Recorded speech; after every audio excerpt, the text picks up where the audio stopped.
Welcome everyone. This is Chala Dincoy, the CEO and founder of the Repositioning Expert. Welcome to the podcast, Polish My Pitch. We have Jade Alberts here with us today. Welcome, Jade. Good morning, Chala. How are you today? I'm good. So I am looking forward to hearing your 30-second or so elevator pitch.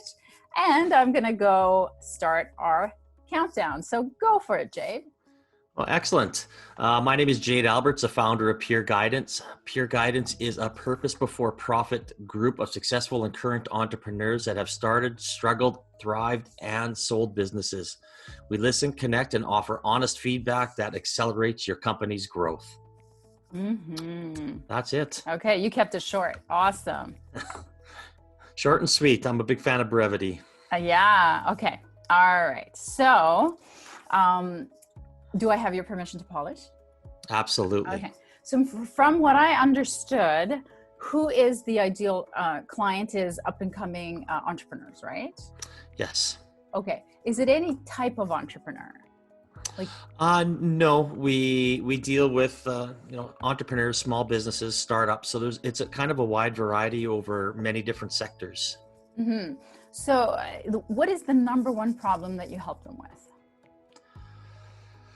The number one, it starts with basically a financial analysis and making sure that they understand where their money's being spent, because obviously finances and money is not easy to come by.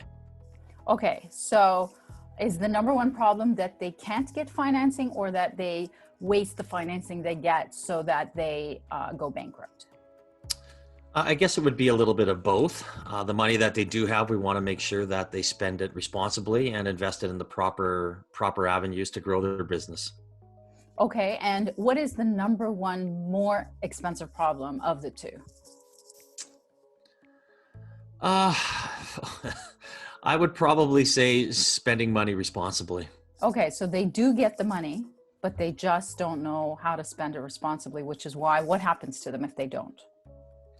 It just sends them down a wrong path of thinking something is more important than it should be, whether that be marketing or investing in employees at the wrong time, setting up policies when they don't need to, maybe spending too much money on development of a website, that type of stuff. And what happens if they do all that? I guess it depends. Every situation is different. To the majority. To the majority? Yeah, again, statistically.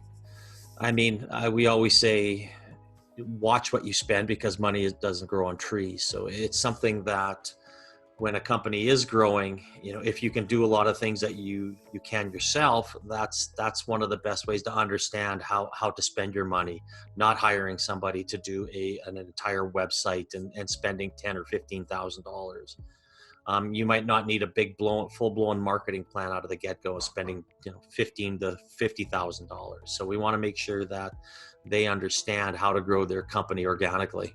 Right. So the reason for my 1,000 questions is because I'm trying to get you to the ultimate consequence of their pain of not knowing where to spend their budget, and because 70% of human beings purchase based on pain. And if you're not talking about the ultimate, you're not painting an emotional picture of the ultimate disaster, and you're not putting some sort of statistic around it, then it's going to be harder for you to get their interest, because Yes. The human being is, looking out for danger, right? Unfortunately. So what is the number one danger that's waiting for these guys who don't know where to spend? Ultimately. The number one danger obviously is running out of money and then not having a business. Okay, so would that be bankruptcy? Chances are they're just shutting their doors. Most of them are small enough, or first-time entrepreneurs that have never done this before. So they might have been in a corporate structure and then are like, oh, I got this great idea, and now what? So they don't have a lot of the skills of an entrepreneur, and sometimes the help, they can't find the help. They don't know where to turn to for the help and get the proper guidance. So out of, let's say, 10 entrepreneurs you meet, how many do you think that you've met have had to do that? Shut their doors? Yeah, because of what you're saying, because of the lack of knowledge around where to spend. It's in the I would say probably in that 15 to 20% Okay, that that's not a big enough pain. that have had to do it. I mean, eventually some of them, it's taken them 2 or 3 years to get there. Okay, so we have So so that would be my advice to polish your pitch is if only 15% encounter this, it's not a big enough pain. I want like over 50%, a problem, and there's our timer, a problem, and we haven't gotten. Oops, it won't even stop. So what I'd love to do is to position you around a pain point that is way more common. So if shutting their doors because of the inability to focus their finances is not a big enough problem, what do you think is a bigger problem that you help with? I mean, honestly, finances is number one. Uh-huh. It all starts with fiscal responsibility of how to spend the money.